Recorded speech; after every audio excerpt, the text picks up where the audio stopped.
hacia nosotros para bien. Vamos a dejar pasar los chicos al otro lado, pueden pasar su clase, los niños más pequeños a la guardería, y los demás estaremos aquí en el santuario para escuchar la palabra del Señor.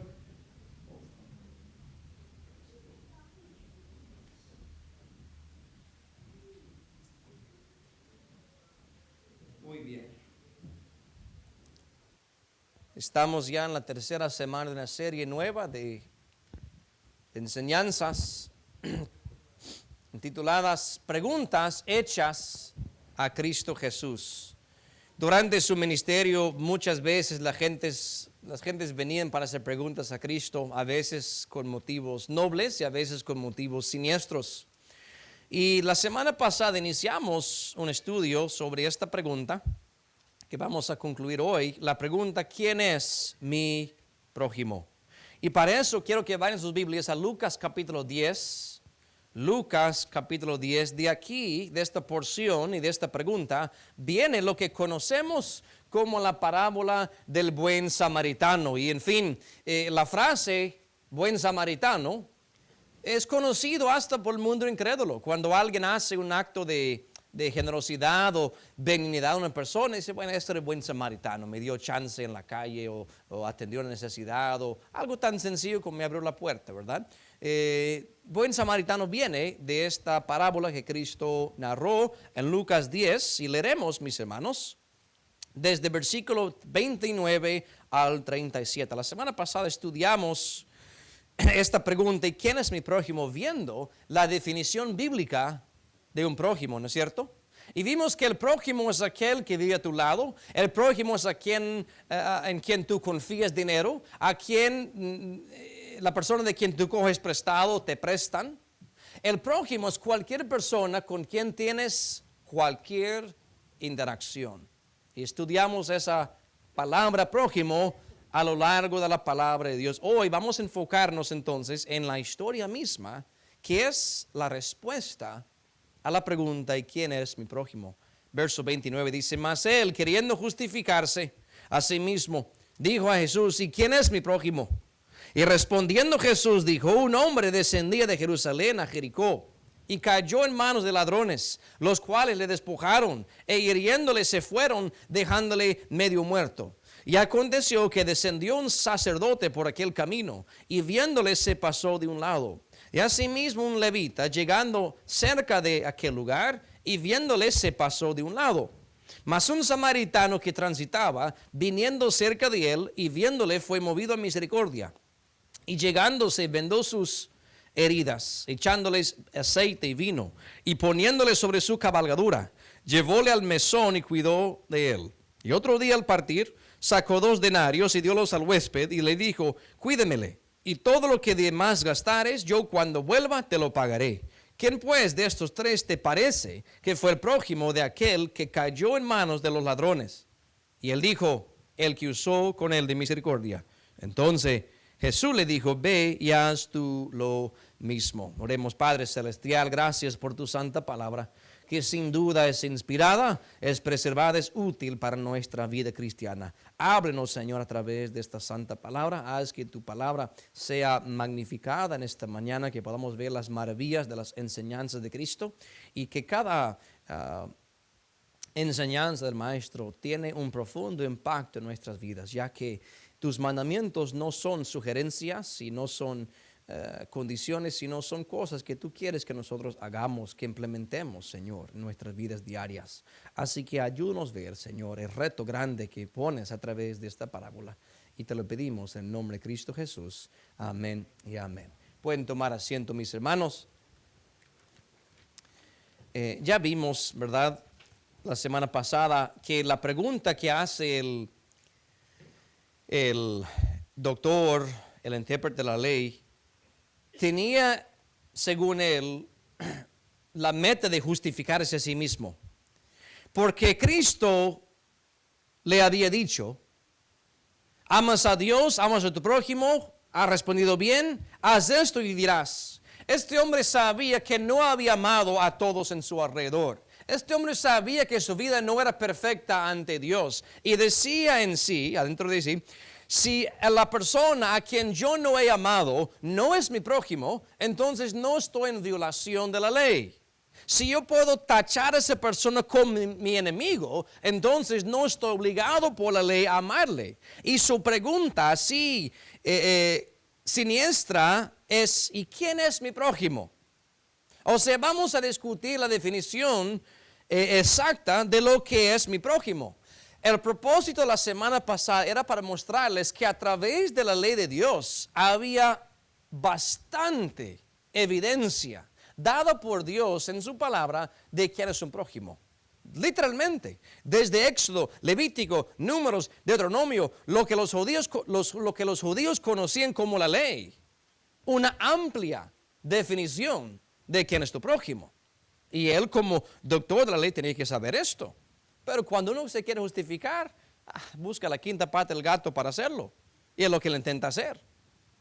Lo que no contaba era con la sabiduría del maestro. Porque Cristo pudo haber dicho todo lo que le enseñé la semana pasada, narrando desde Éxodo a Deuteronomio quién es el prójimo. Pero Cristo decide contar una historia. Ahora, en sí la historia podía haber sido verdadera. No dice parábola siquiera, a veces decimos parábola, y puede ser que sí. O puede ser un evento que el mismo Cristo había observado, o como Dios sabía que había sucedido. Entonces, la pregunta del hombre de 5 palabras incita una respuesta de 141 palabras por Jesús que culmina en otra pregunta que veremos ya al mero final. Entonces, un hombre, verso 30, descendía de Jerusalén a Jericó. Bueno, un hombre que obviamente tiene alguna necesidad y está transitando. No nos habla del varón, qué clase de hombre era, si era bueno, si era malo. No nos dice si era un hombre rico, un hombre pobre, un hombre inteligente, un hombre analfabeto. No dice nada por el estilo. Simplemente un hombre que descendía de Jerusalén a Jericó. Y como puede suceder en cualquier lado, cualquier ciudad, en cualquier parte del mundo. A veces pensamos que no, la violencia solamente pasa en lados malos, ¿verdad? Que no pasa en lugares rurales, en lugares del campo. No, la maldad pasa en cualquier lado. Donde hay pecadores, ahí sucede el pecado, ahí brota el pecado, mis hermanos, en cualquier lado. Aún en los lugares más seguros pueden pasar cosas no imaginables.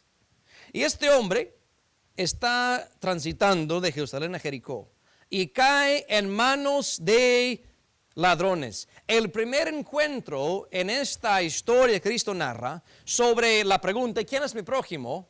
Habla de un solo hombre que está caminando, o en burro como sea, en caballo como sea, y cae en manos de ladrones. Ahora bien, bíblicamente vimos que el prójimo es cualquier persona que viene a tu encuentro. Entonces, antes de hablar del sacerdote, de hablar del levita, de hablar del samaritano, la primera interacción de prójimo a prójimo era ese momento cuando los ladrones vieron a este hombre en vez de su prójimo y lo vieron como un blanco. Lo vieron como un hombre de quien podían sacar una plata. Lo vieron a un hombre que tiene algo que yo deseo para mí. Vayan conmigo, por favor, Deuteronomio 19, con su lugar en Lucas siempre, ahí volveremos siempre, pero también salimos para desglosar unos puntos. Deuteronomio 19, versículo 11. ¿Se recuerdan? La semana pasada vimos el mandamiento de Dios: no codiciarás nada de tu prójimo, sea su mujer, sea su casa, sea su asno, sea su caballo. No codicies nada de tu prójimo. Estos ladrones, cuando vieron a este individuo, en vez de amarlo como a sí mismo, miren la acción que tomaron. Deuteronomio 19, verso 11. Mas cuando hubiere alguno que aborreciere a su prójimo y lo acechare y se levantare sobre él y lo hiriere de muerte y muriere y huyere a alguna de estas ciudades. Noten, mis hermanos, un patrón, una serie de acciones en este versículo. que una persona observa a su prójimo y en su corazón, en vez de encontrar amor, hay desprecio. Y cuando hay desprecio, odio, el corazón de un ser humano hacia otro ser humano, no simplemente se queda como emoción negativa, sino el siguiente paso es lo acecha. ¿Qué hicieron los ladrones cuando vieron a ese hombre caminando por sí solo? ¿Lo vieron? ¿Lo aborrecieron? Y dijeron, vamos a buscar la manera de tomar lo que él tiene. Veo que trae su costal, hay quien sabe qué tendrá adentro, pero lo quiero para mí. Lo aborrecieron, lo acecharon, se levantaron sobre él. Ahora en nuestros tiempos podría pasar lo mismo. Uno caminando por la calle. Estoy trabajando ahorita en un sitio en Boston. No difamando a Boston, pero hay partes que no son muy buenas. Y me toca caminar del trabajo al parqueo, una parte no muy buena. Y todos los días yo veo gente sospechosa. Ahora, no es que uno mal sospeche, pero uno sabe cuando alguien está mal. No tiene que ser ingenuo, ¿verdad? Y entonces, a veces yo digo, bueno, mejor cruzco la calle en vez de pasar por este grupo de personas que parece que traen malas ondas. ¿Verdad? No, gente necesitada, o sea, gente que busca el mal de uno. Porque ¿qué puede pasar? Se pueden levantar contra uno. Bueno, aquel trae mochila, ¿qué trae adentro? No sé, pero vale la pena indagar. ¿Verdad? No cuesta nada pararlo, quitarle la mochila, ver qué trae. Así hicieron los ladrones para con este hombre. Ahora se levantaron sobre él y sí lo hirieron, no de muerte, casi de muerte. De hecho, si no fuera por las acciones nobles del samaritano, seguramente se muere en ese lugar. Así que vemos bíblicamente que la primera interacción eran de los ladrones con el hombre y no lo trataron como prójimo. Era su prójimo y no lo amaron como prójimo. Lo aborrecieron y le despojaron, dice Cristo. Bueno, en Lucas 10, le despojaron. ¿Qué despojar? Privar a uno de lo que tiene con violencia. ¿Qué es lo que tenía? Tal vez un fardo, tal vez algún animal que trae su costal atrás. En fin, algo que los ladrones pensaron que podía ser de valor. ¿Cuál es el propósito de ladrones según Cristo en Juan 10, verso 10? El ladrón no viene sino para hurtar, matar y destruir. Pero yo he venido para que tengan vida y que la tengan en abundancia. Así que ladrones no miran por el bienestar de uno. Codician, aborrecen y buscan la manera de privar al otro de lo que tiene. Creo que la semana pasada les pregunté, ¿una vez ustedes han experimentado, tal vez no un asalto así como este hombre, pero un hurto que te han quitado algo? No se siente bien. Aunque sea una bici, cosas que uno ve. Sabe que la gente pone candado a las bicis, ¿verdad? En la ciudad. Vi, era puro esqueleto de bici que quedó. Llantas quitadas, silla quitada, apenas el marco. Ni siquiera la cadena estaba. Y todavía encadenado ahí. O sea, sí funcionó, protegieron el esqueleto, pero quitaron todo lo demás. No se siente bien esa clase de hurto, menos si es algo muy costoso como un carro. Ahora, ¿por qué la gente hurta? Sí, ¿por qué la gente hurta? Porque prefieren, en vez de trabajar para conseguir lo que el otro tiene, dicen, es más fácil asaltarlo. Pablo provee un remedio de esto, Efesios 4. Espero en Dios que en medio nuestro no hayan rateros, ¿verdad? Quisiera pensar que no haya, ¿verdad? Pero les quiero decir que cuando Pablo escribió los Efesios, que de paso eran hermanos en Cristo, ¿no es cierto? En la iglesia. Eran hermanos en Cristo. Y aún así, miren lo que Pablo dice en Efesios 4:28. El que hurtaba, no hurte más. Ahora, tú y yo lo estamos leyendo como carta a otras personas, ¿verdad? Los Efesios lo leyeron como carta a toda la congregación.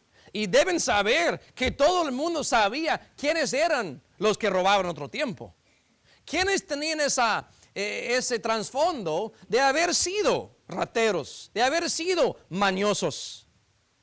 Y Pablo dice, ¿saben qué? En vez de hurtar, que es deshonesto, es contra la palabra de Dios. Deben o antes trabaje, obrando con sus manos lo que es bueno, para que tenga de qué dar al que padeciere necesidad.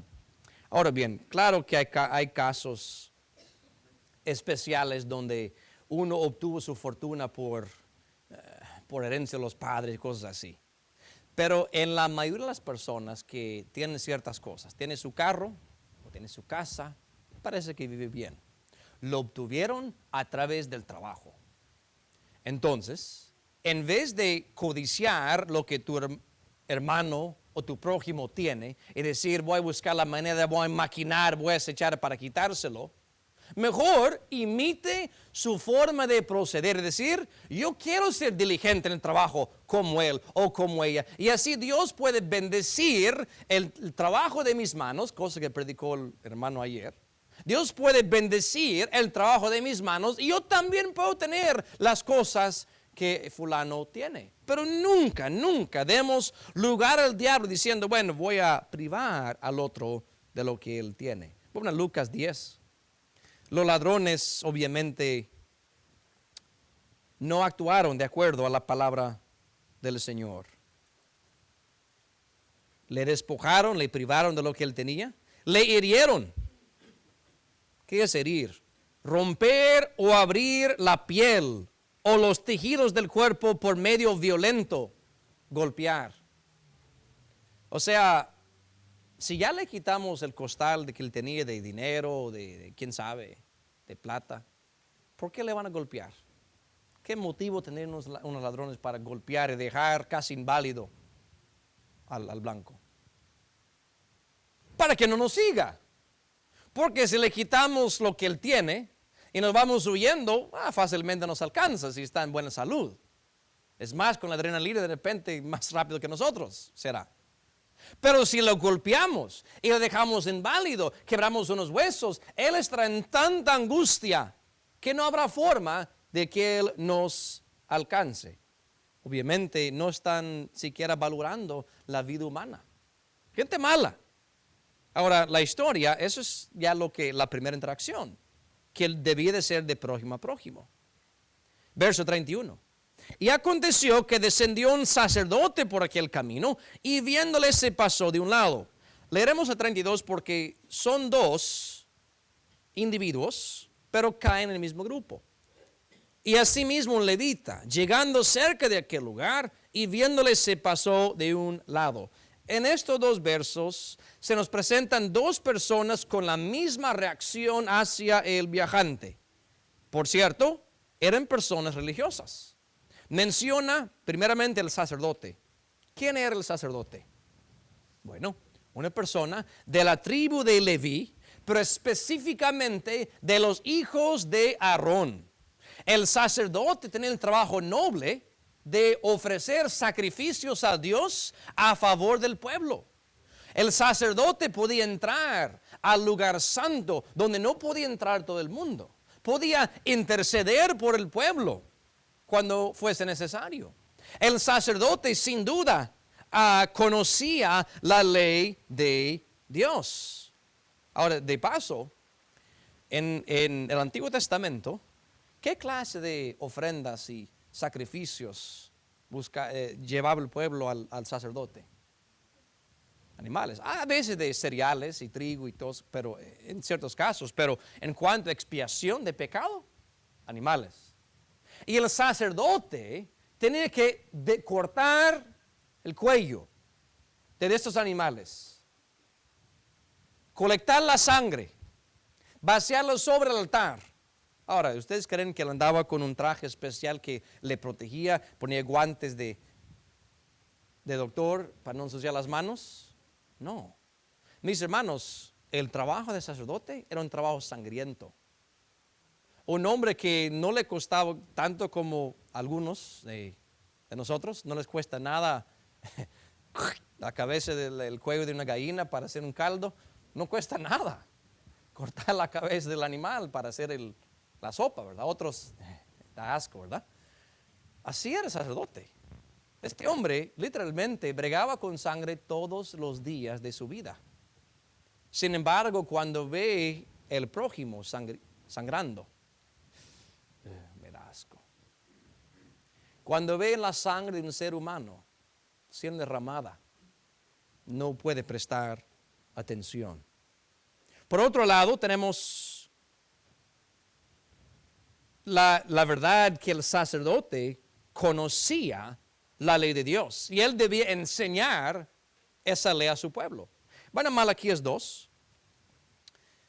O sea, Cristo escogió personas específicamente para mostrar una verdad tan importante que verán a lo largo de esta predicación.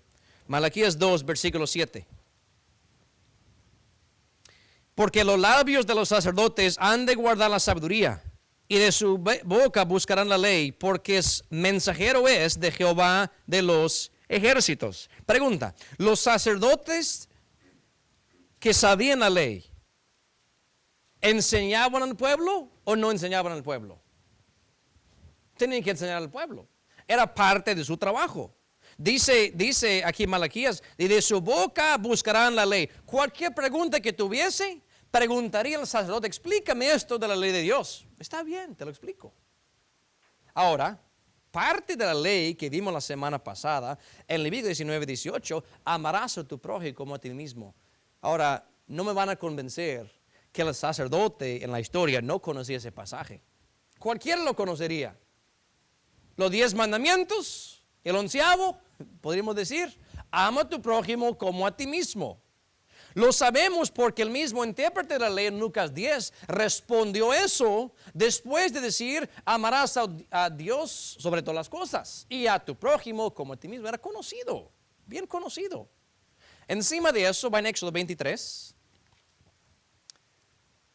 Dios muestra cómo debe de ser el trato entre prójimos en Éxodo 23, versículos 4 al 5, utilizando una situación muy común y corriente de la pérdida de un animal, de un asno. Éxodo 23, versos 4 y 5. Si encontrares el buey de tu enemigo o su asno extraviado, quédese con él. No es lo que dice, ¿verdad? O sea, están leyendo bien el pasaje. Si encontrares el buey de tu enemigo, o sea, alguien con quien tú has tenido algún roce en otro tiempo, alguien con quien tú no te llevas bien, tal vez jurados enemigos, y aún así, si en dado caso tú encuentras el buey o el asno de él que se escapó de su propiedad y está en tu propiedad, no puedes decir, bueno, ¿qué culpa tengo yo que el animal se vino para mi lado? Ya es mío. Dios dice, no, tienes que volver a llevárselo. Estamos hablando de un animal, mis hermanos. Dios hasta dice, para ser buen prójimo, tienes que devolver un animal escapado que le pertenece a tu enemigo. Verso 5. Si vieres el asno del que te aborrece caído debajo de su carga, ¿le dejarás entonces desamparado? Sin falta, ayudarás con él a levantarlo. Otro caso, ahí está tu enemigo, ahí está su animal jalando alguna carga y se cae el animal. Y para que lo entendamos, sería semejante a que se le pinche una llanta del auto, ¿verdad? Está parado el auto, no te puedes mover. Este animal está parado, está caído. El enemigo tú ya no sabe qué hacer, porque tiene la carga, el animal no se mueve. En fin, tú como buen vecino, como buen prójimo, no puedes decir, bueno, pobrecito. Y adentro de sí diciendo, qué bueno que le pasó eso. Porque él se iluce que tiene los mejores animales y mira, el animal ni pudo cumplir la misión. No, esa no es la actitud.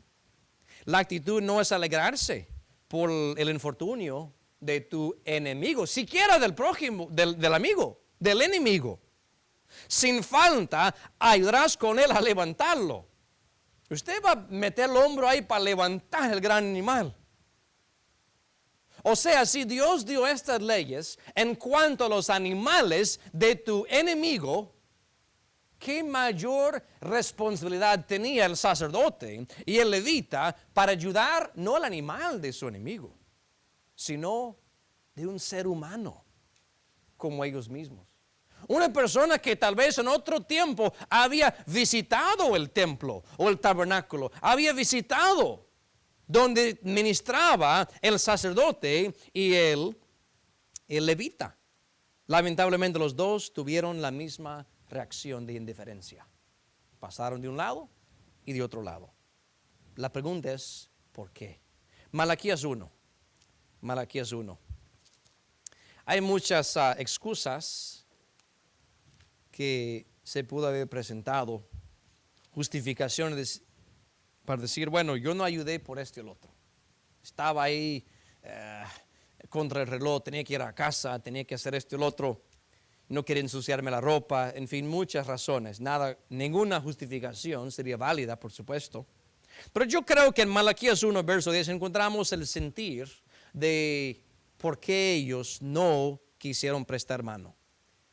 Porque era un problema que había existido en otro tiempo. Malaquías 1, verso 10. ¿Quién también hay de vosotros que cierre las puertas o alumbre mi altar de balde? Yo no recibo contentamiento de vosotros, dice Jehová de los ejércitos, ni de vuestra mano me será agradable el presente. En el tiempo de Malaquías, más o menos 400 años antes de Cristo, había personas religiosas quienes no harían nada, siquiera cerrar las puertas del templo, siquiera alumbrar mi altar, sin recibir algo a cambio. No lo harían por ser buena gente. Entonces, si esa actitud se encuentra en el levita y el sacerdote de la historia de Cristo, su indiferencia se manifestó no en el templo. ¿Dónde estaban? En una calle cualquiera. En camino de Jerusalén para Jericó. En vez de que hubiera muchas personas mirando si actuaban bien o no, eran ellos el hombre herido. Y según ellos, pues, si nadie me ve, si no hay recompensa, si nadie me aplaude por ayudar a mi prójimo, entonces mejor no hago nada. Seguramente como Moisés miraron a un lado, en otro lado, no hay nadie, bueno, sigo de largo. Nadie puede ser chismoso diciendo, yo vi al sacerdote y no ayudó. Nadie podía hacerlo. Lo que se les olvidó es que ¿quién está mirando siempre? Los ojos de Jehová están en todo lugar, mirando los buenos y los malos, Proverbios 15, verso 3. Está en todo lugar. Igual que Moisés, que miró en todos lados, pero no miró arriba. Dios lo ve todo. Entonces, fíjense en esto. Estando fuera de la sinagoga, sin audiencia humana, pero con pleno conocimiento de las Escrituras, ambos vieron la situación desesperante del viajante y actuaron con indiferencia.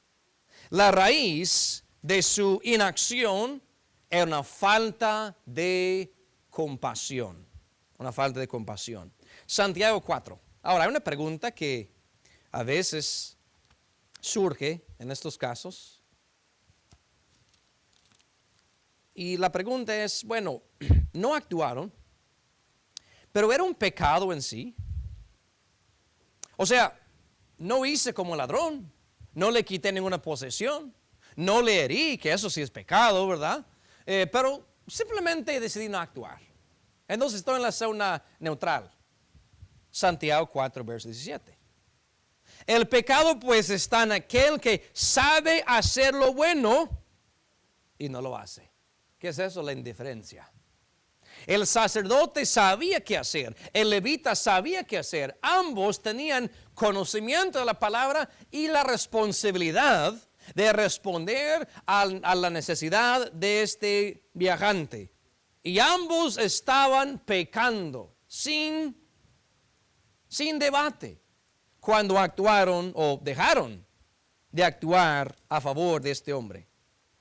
Ahora, esto elimina la excusa que se podía presentar. No es que el hombre no pidió ayuda. Pues ¿cómo? Si estaba medio muerto.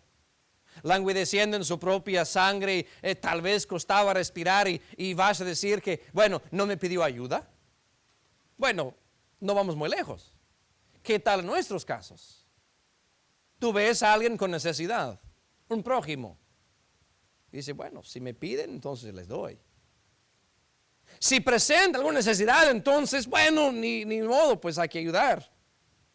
Pero la Biblia dice que el pecado está en aquel que sabe hacer lo bueno y no lo hace. O sea, tú tienes la responsabilidad de ser proactivo, no solamente reactivo. Así dice la palabra. Yo no inventé esto. El apóstol Juan dice, hay que amar en obra y en verdad, cosa que no hicieron estos hombres. Así que el primer grupo, ladrones, aborrecieron al prójimo. El segundo grupo, ignoraron al prójimo. Vamos a Lucas 10 de nuevo y vamos a ver ahora el otro individuo que Cristo presenta en esta historia, conocido como el samaritano. Lucas 10:33. Más un samaritano. Ahora, antes de seguir, ¿quiénes eran los samaritanos? Pues, gente de Samaria. ¿Qué es Samaria? Samaria era capital de Israel en el tiempo del reino dividido. Y lo que sucedió fue, mis hermanos, cuando llegaron los asirios para invadir y capturar a Israel, propio, las tribus del norte, se mezclaron los gentiles con los judíos. Y esa mezcla de gente pagana con gente conocedora de Dios produjo una descendencia que llamamos samaritanos. Ahora, quiero dejar muy claro, el que nació samaritano no tiene ninguna culpa, como cualquier persona que nace en la situación hoy en día. No tiene ninguna culpa. Era tachado como samaritano, era menospreciado por muchos de los judíos, porque era mitad gentil, mitad judío. Pero en sí el samaritano no tenía ninguna culpa de las circunstancias. Los samaritanos eran odiados por los judíos. En Juan 4, verso 9, la misma mujer samaritana dice a Jesús, los judíos no se tratan con los samaritanos. ¿Y tú qué estás hablando conmigo? Entonces este samaritano dice que transitaba. Transitar es ir camino de un punto a otro. ¿Por qué eso es importante? Porque hay veces cuando la gente anda en su vehículo o camina alrededor simplemente por ejercicio, ¿verdad? Especialmente en cuanto al caminar. O si quieren dar una vuelta porque el día está bonito, saquen su convertible y dan una vuelta, ¿verdad? Realmente no hay destino en mente, solamente estoy manejando alrededor. Este hombre que transitaba tenía un destino en mente. ¿Qué significa? Tenía un deber que cumplir. Quiero ir para X lugar para, quién sabe, comprar huevos, para visitar a una persona. Alguna tarea tenía que hacer. No era que era ambulancia, que simplemente buscaba gente que estaba en necesidad. No era la cosa. Él transitaba. Y dice el versículo, mis hermanos, 33, viniendo cerca de él y viéndole, fue movido a misericordia. Mientras los ladrones aborrecieron al viajante y los religiosos eran indiferentes, este hombre fue movido a misericordia. Luego de ver su condición física, luego de percatar lo que había sucedido, llegó cerca de él y fue movido a misericordia. Ahora, ¿saben qué?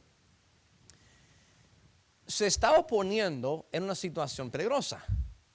Porque si él pudo entender, porque cosas tiradas por aquí y por allá, el hombre está todo golpeado, que alguien lo asaltó, ¿qué garantía tenía él que no estaban los ladrones todavía esperando otro viajante? ¿Qué sabía el samaritano si no era una trampa? Que alguien se hace que está golpeado con el fin de atraparlo. O sea, el samaritano aceptó cierto riesgo cuando se acercó este hombre herido. Y vemos, mis hermanos, que no era capricho, no era que era ingenuo, que lo motivó a actuar así. El verso 33 dice que fue movido a misericordia. La misericordia fue o es la emoción que impulsó al Señor a obrar en muchos de sus milagros. Vayan conmigo rapidito a Mateo 9. Mateo 9. La misericordia es tremenda, mis hermanos, porque igual como el amor es una fuerte emoción y impulsa a la gente a actuar de una manera donde normalmente no actuarían. O sea, en contra tal vez de la misma razón, la misericordia impulsa a tomar acciones y decisiones que van en contra de la lógica.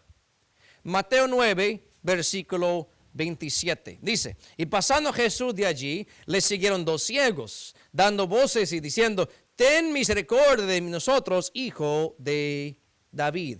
Hay milagros donde los mismos enfermos pedían misericordia. En este caso, dos ciegos pidieron misericordia. Hay otros ejemplos.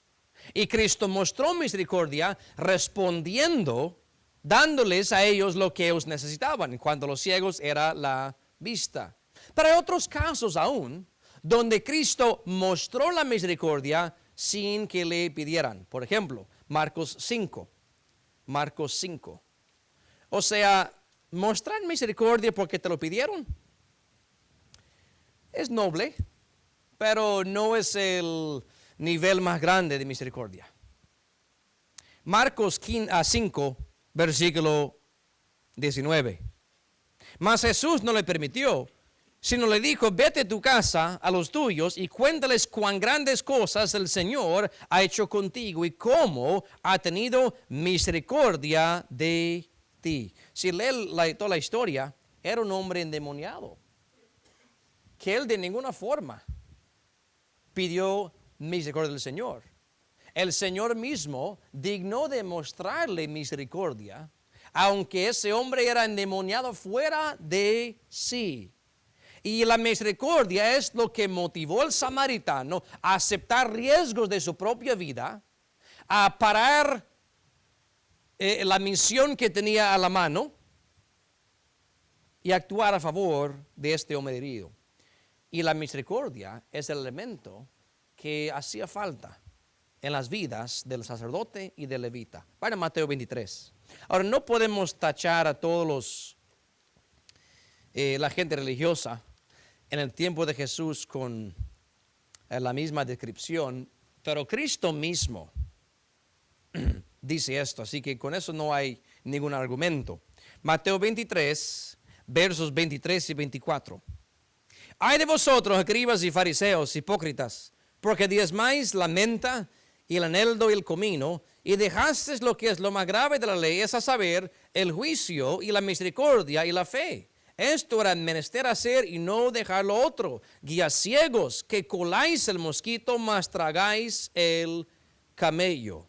Noten cómo Cristo pone su dedo sobre lo que hacía falta en las vidas de la mayoría de la gente religiosa de su tiempo.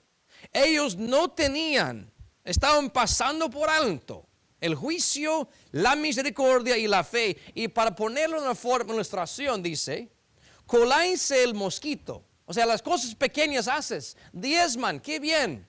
Pero comparado con mostrar misericordia, estás tragando el camello.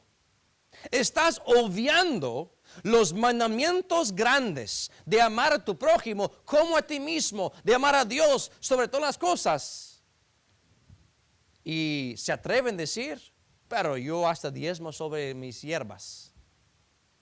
Yo hasta diezmo sobre mis tomates y mis papas y mis rábanos. Y ignoran la necesidad de un prójimo. ¿Qué dirá Cristo a esto? Bueno, no hay que adivinar. Verso 23, ¿cómo los tacha? Hipócritas. Hipócritas. Así que vemos, mis hermanos, que cuando hay una carencia de misericordia, uno no va a actuar con amor hacia el prójimo. La misericordia logra hacer grandes cosas. Bueno, ya estamos cerca. Mateo 18. Vayan allá. Pregunta, ilustración.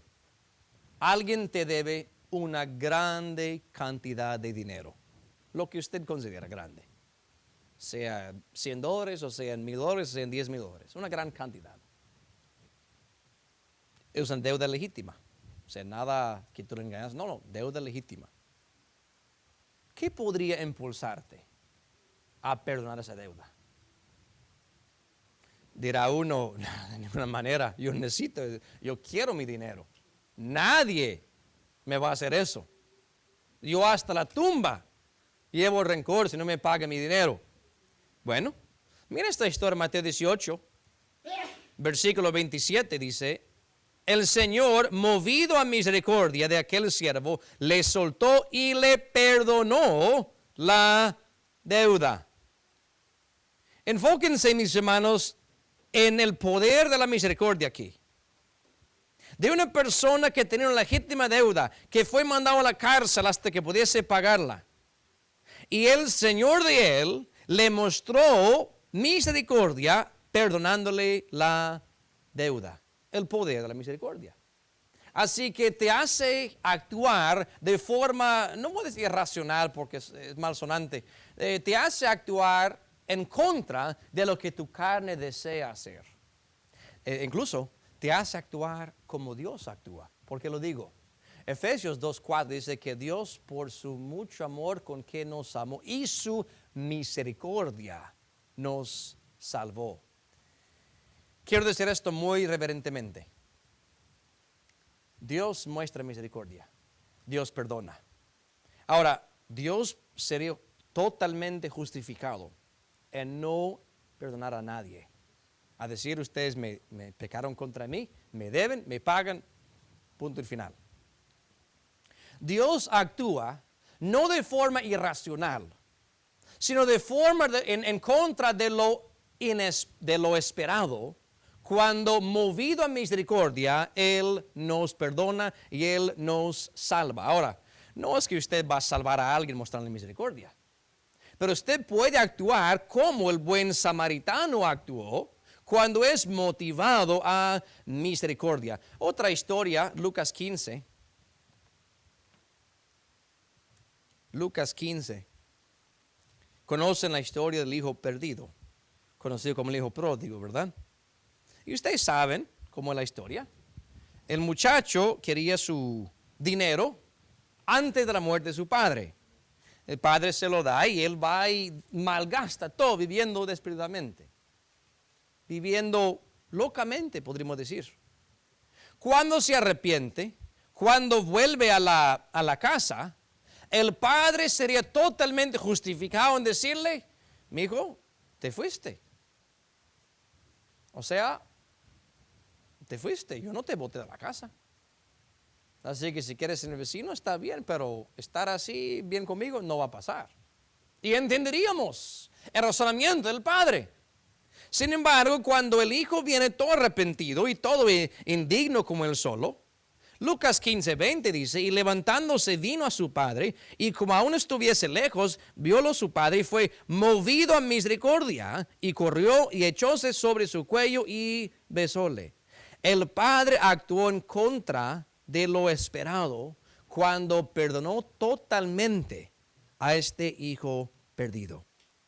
Y resaltando la frase que fue movido a misericordia. Ahora bien, vuelvan a Lucas 10. El samaritano que ayudó no pensó en, bueno, ¿qué recompensa me dará Dios por hacer esto? El samaritano, por lo visto, ni siquiera pensó en, bueno, ¿qué dice la ley sobre esto? No tuvo por qué hacerlo. Porque la ley escrita en su corazón, Romanos 2:13-15, todos tenemos. La ley escrita en su corazón, su conciencia, al ver al hombre medio muerto, casi muriéndose, agonizando, privado de sus bienes. Y esa reacción divina, movido a misericordia, le impulsó a él a acercarse al hombre. En verso 34 dice, y llegándose vendó sus heridas, echándoles aceite y vino, y poniéndole sobre su cabalgadura, llevóle al mesón y cuidó de él. Cuando se llegó cerca de él, puso su propia vida en peligro. Ya hablamos de eso. 1 de Juan 3:16, debemos poner nuestras vidas por los hermanos. Juan 3:16, Dios, el Hijo, dio su vida por nosotros. Dice que vendó sus heridas. Sabemos todo lo que es una venda. Hoy en día tal vez uno trae su caja de primeros auxilios, ¿verdad? Con vendas grandes o pequeñas. ¿Hay alguien que cree aquí que él abre su costal y ahí está la caja de primeros auxilios? No. Entonces, gracias a Dios que tenía vino y aceite, ¿verdad? Pero ¿con qué haría él las vendas? Con su propio vestuario. Rasga parte de su túnica, de su abrigo, lo que sea, y hace una venda. Y comienza a tapar las heridas de este hombre. Y al mismo tiempo está actuando como Dios actúa. Salmo 147:3 dice, Jehová liga las heridas. Aquí está el buen samaritano actuando semejantemente. Luego dice que les echó aceite y vino. Ahora, esto no era para empeorar las heridas. De haber echado sal o vinagre, pues ya fuera otra cosa. Pero echa vino y aceite, un antiséptico y algo para suavizar sus heridas. ¿Y saben la cosa irónica? Vayan a Nehemías 10. Les digo, mis hermanos, la palabra de Dios es perfecta. Cristo no se equivoca. Cada detalle de esta historia muestra la sabiduría de Cristo cuando enseñó. Nehemías 10, verso 37. Nehemías 10, 37. Dice que traeríamos también las primicias de nuestras masas y nuestras ofrendas y del fruto de todo árbol, del vino y del aceite. ¿A dónde o a quiénes? A los sacerdotes, a las cámaras de la casa de nuestro Dios y el diezmo de nuestra tierra, a los levitas, y que los levitas recibirían las décimas de nuestras labores en todas las ciudades. Pregunta, ¿quiénes eran los primeros dos que pasaron de largo este hombre herido? Un sacerdote y un levita, que según la misma Biblia deberían haber tenido en su posesión tanto el vino como el aceite, que probablemente lo tenían. Pero es usarlo para alguien que no conozco, usarlo fuera del santuario, usarlo fuera de la sinagoga, que Dios me libre. Indiferentes. Este samaritano, vuelvan a Lucas 10, tiene cosas de valor. Aceite y vino. Usa los recursos que tenía. Dice versículo 34, echándoles aceite y vino, derramando, sin escatimar. No es que, bueno, una gotica, ya, no. Derramando totalmente, mis hermanos, para ayudar a este hombre necesitado. Luego, lo pone sobre su cabalgadura, una bestia de carga, sea en caballo, sea burro, sea asno, lo que sea. ¿Qué significa? Si el hombre herido está montado en la bestia de carga, ¿qué está haciendo el samaritano? Ya está caminando. No vayan a pensar que andaba con dos. Sería tan ridículo como alguien manejando dos carros a la vez, ¿verdad? No va a pasar. No va a pasar. Este hombre dice, bueno, él necesita el transporte más que yo. Él no puede caminar. Está casi muerto. Yo voy a poner o sufrir ciertas incomodidades, inconvenientes, para que que no lo conozco, pero es mi prójimo, como lo encontré aquí, necesita ir montado en mi cabalgadura. Vemos que él sacrificó su seguridad, su vestuario haciendo las vendas, sus tesoros, vino aceite y su propio transporte, la cabalgadura. Versículo 34 sigue diciendo, lo llevó al mesón y cuidó de él, al mesón, casa de huéspedes. Ahora, me he preguntado siempre, ¿y por qué no lo llevó a su casa? O sea, se supone que tiene casa, ¿por qué no llevarlo a su casa? Yo creo, mis hermanos, que él decidió que la incomodidad del viaje sería mejor llevarlo al lugar más cerca posible, al mesón. No, yo vivo a 30 minutos y el mesón está a 5, vamos al mesón. Yo vivo a 2 horas, el mesón está a 30 minutos, vamos al mesón. para no incomodar a este hombre más, para que él pudiera descansar. Incluso, mis hermanos, pasó la noche con él. Verso 35 dice, el otro día al partir. O sea, pagó estadía en el mesón. Él se quedó allí haciendo que, verso 34, y cuidó de él. ¿Qué es esto de cuidar? Poner atención y solicitud en la ejecución de algo, es asistir, es guardar, es conservar. ¿Por qué cuidar de este hombre? Bueno, por un lado, las heridas físicas. Aunque no se nos dice que el samaritano era doctor, por lo menos puedo limpiar y si algo se ve infectado, pues buscar algún medicamento para ayudarle. Pero no olviden lo que pasó antes de las heridas. ¿Qué habían hecho los ladrones? Le golpearon, pero le despojaron. Lo que él tuviese de valor en su fardo, se lo habían quitado.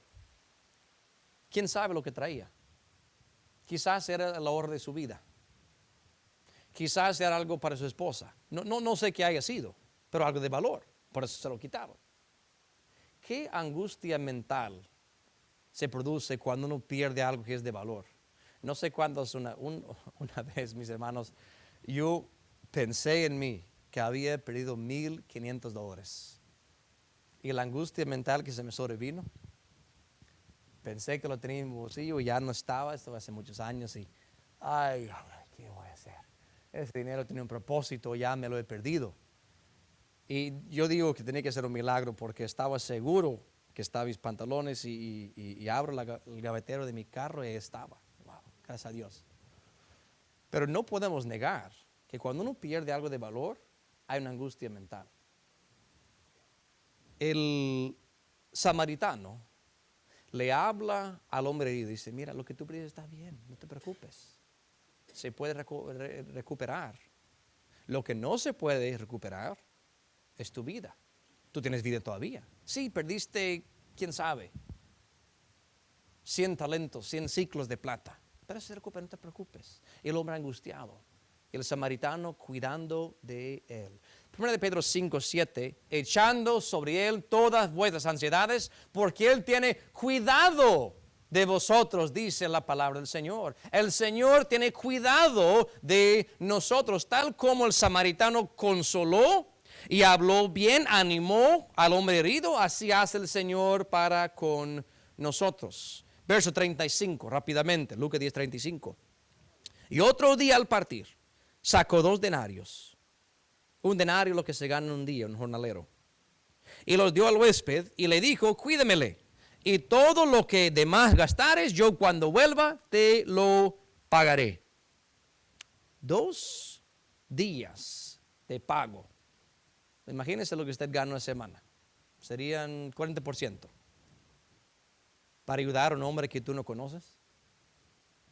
Que en tu interior podrías hasta pensar, le pasó porque está en algún mal pecado. O sea, le asaltaron como juicio de Dios. O sea, normalmente carnal uno podría pensar así. Y ofrecer 40% de tu salario semanal para ayudarle. Encima de lo que ya gastaste de tiempo, la noche en el hotel por ti, por él, algún medicamento, alguna comida. Y diciéndole al mesonero, cuídemele. Y si en dado caso lo que yo te no es suficiente, o sea, hay que comprar otros medicamentos, hay que pasar más tiempo en el mesón, yo voy a volver. Y cuando vuelva, yo te lo pagaré. ¿Qué es eso de volver? Yo no lo conozco. Ya hice suficiente por él. Yo no tengo por qué volver, a menos que ya he formado una relación con él. De modo que no es un desconocido. Yo pasé la noche con él, cuidándole. Yo escuché sus angustias, escuché sus temores, conozco un poquito más de su vida y yo no puedo desampararlo. Yo necesito volver a saber que él está bien. ¿Qué es esto, mis hermanos? Amando a tu prójimo como a ti mismo. Hizo todo lo que estaba en sus posibilidades y promete hasta hacer más por él. Ahora, el samaritano trató el viajante solitario como a sí mismo. Ahora bien, esto nos habla de la enseñanza que Cristo dio en Mateo 7, verso 12, que va muy de la mano con amar a tu prójimo como a ti mismo. Es la ley real, la regla de oro, ¿verdad? Todo lo que quisieres que los hombres hagan con vosotros, hacerlo vosotros con ellos también. Tratar a los demás como tú quieres que te traten. Este samaritano, cuando vio al hombre herido, desfalleciendo, dijo, bueno, si yo estuviera en los zapatos de él, yo quisiera que alguien me echara la mano. Entonces, ¿cómo yo puedo seguir de largo sin ayudar a este hombre? Ahora bien, mis hermanos, el samaritano actuó plenamente en obediencia al mandamiento de Cristo de amar a su prójimo como a sí mismo. Versículo 36 ahora. Porque eso es la respuesta que Cristo dio. Pero ahora hace otra pregunta. ¿Quién pues de estos tres te parece que fue el prójimo de aquel que cayó en manos de los ladrones? Ahora bien, bíblicamente, ¿qué vimos? ¿Cómo definimos la palabra prójimo? Alguien que viene a tu encuentro para cualquier razón. Para cualquier razón. Hay 8,000 millones de habitantes del mundo. La mayoría no son mis prójimos porque nunca vendré al encuentro de ellos.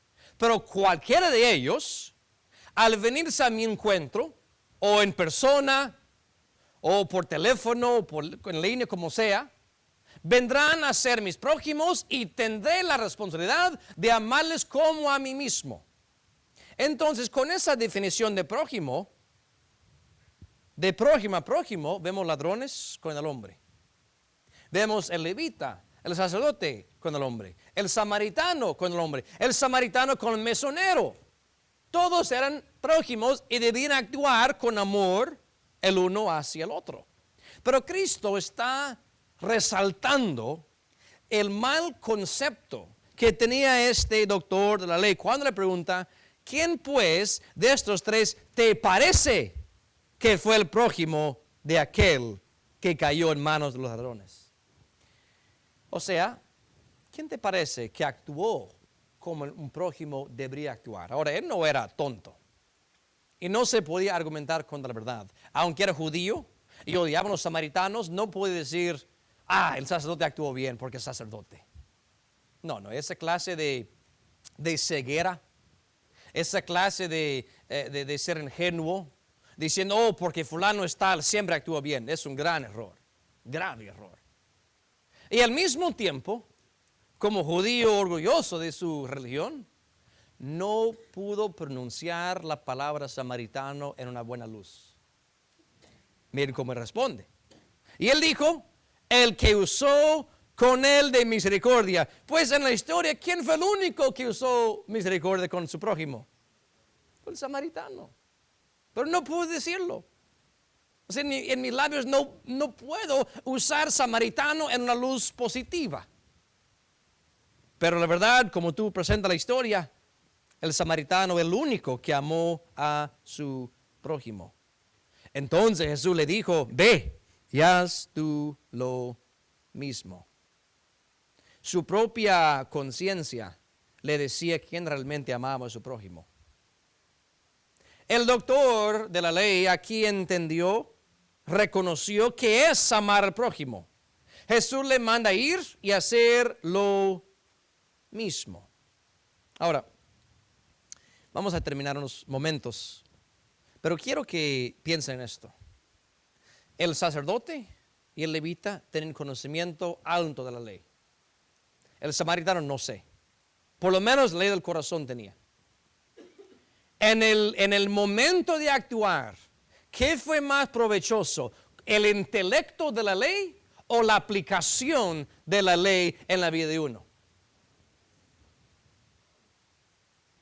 Que tú sepas todos los misterios de la Biblia. Que tú puedas citarme la mitad de la Biblia memorizado. Que tú puedas citarme todas estas grandes doctrinas de la Biblia. Pero que no lo pongas en práctica. Eres igual que el sacerdote y el levita que ignoraron a su prójimo y actuaron en indiferencia hacia el hombre herido. Y por supuesto, Mínimo no estás cumpliendo el mandamiento de amar al prójimo como a ti mismo. Ya ven, mis hermanos, no es el intelecto de la ley que nos hace obedientes. Es la determinación de decir, yo voy a obedecer a Dios cueste lo que cueste. Aunque me ponga la vida incómoda, aunque esta persona se aproveche de mí, pero yo voy a amar a mi prójimo como a mí mismo. Cristo termina con esta exhortación, ve y haz tú lo mismo. Ahora, ¿cómo es Cristo, verdad? De sabio. Yo quisiera pensar, y estoy especulando un poquito, pero conociendo al maestro, no me sorprendería si el mismo día o el día siguiente él estuvo en esa situación. Tal vez no exactamente Jerusalén de Jericó, y ahí está el hombre, pero muy parecido, donde él tuvo que actuar o de acuerdo a la misericordia, de acuerdo a la ley o no. Porque Cristo no va a decir una cosa que no es relevante. Él va a decir una cosa que se va a presentar. Ve y haz tú lo mismo. ¿Cuáles son las funciones de este relato? Primeramente, me exhorta a amar a mi prójimo como a mí mismo. Así comenzamos. Hace 3 semanas. ¿Cuál es el mandamiento grande de la ley? Amar a Dios sobre todo y amar a tu prójimo como a ti mismo. La segunda función de esta historia es que me muestra que yo no cumplo toda la ley. Yo no actúo como el buen samaritano. Quiera Dios que actuara a todos los días como el buen samaritano. Pero la realidad es otra. La realidad es diferente. A veces actuamos en la carne. A veces no amamos al prójimo como a nosotros mismos y por lo tanto necesito de un Salvador. Ahora es tremendo, no lo vamos a hacer ahora porque el tiempo ya apremia. Hay tantos paralelos entre el samaritano y Cristo Jesús, nuestro Salvador. ¿Por qué? El samaritano generalmente fue menospreciado por los demás. Cristo, en Isaías 53, hombre desechado y menospreciado por los demás. El samaritano vino después que los otros no ayudaron. Cristo vino después que la religión no ayudó. Cristo en muchos de sus milagros vino después de que alguien había intentado por muchos médicos de buscar solución y no tuvieron. El samaritano vino a tiempo. De haber venido el día siguiente, tal vez ya estuviera muerto el hombre. Gálatas 4:4, en el cumplimiento del tiempo, Dios envió a su Hijo. Cristo vino a tiempo. El samaritano vino con todo lo necesario para ayudar. ¿Qué decimos de Cristo? Vino con lo único necesario, la sangre de Cristo. Su Hijo nos limpia de todo pecado. Mis hermanos, gracias a Dios porque para nosotros el buen samaritano es Cristo. Es Cristo, Jesús nuestro Señor. Y Él nos exhorta a hacer como Él hace, amando a nuestro prójimo como a nosotros mismos. Vamos a orar, mis hermanos, y estaremos despedidos. Padre Celestial y nuestro gran Dios, te alabamos y te bendecimos, Padre, porque tu palabra nos conmueve. Tu palabra sin duda es un espejo que nos enseña dónde estamos bien y dónde estamos mal. Tu palabra contiene mandamientos de Dios para nosotros y nos haces ver, Señor, dónde hemos caído cortos de tu santa voluntad. Te rogamos que nos ayudes a implementar en nuestras vidas las enseñanzas de Cristo en esta tierra, específicamente por hoy, amar al prójimo como nosotros mismos. Como tú fuiste el buen samaritano para nosotros, de forma espiritual, vendando nuestras heridas, dándonos un futuro por delante, dándonos perdón de pecados. Así nosotros debemos actuar en amor hacia los demás, no en indiferencia, no en odio hacia el prójimo, sino amando al prójimo. Padre, haz que la Biblia sea más que un ejercicio intelectual, sino que sea parte de nuestra vida diaria, que pongamos en práctica tu santa palabra. De otra manera, estamos engañándonos a nosotros mismos si no queremos hacer eso, Padre. Padre, bendice a cada persona que vino el día de hoy. Bendice a cada individuo, a familia, cada hogar. Bendice a los hermanos que no vinieron, Señor, por X motivo. Y te rogamos que en la próxima reunión estemos todos, Señor, para seguir aprendiendo más y más de tu santa palabra. Bendiga los esfuerzos, Señor, esta tarde para predicar el Evangelio y que podamos buscar los prójimos, Señor, que no te conocen y brindarles la palabra del Evangelio, la palabra de salvación. Y pedimos todo esto en el poderoso nombre de Cristo Jesús, nuestro Señor.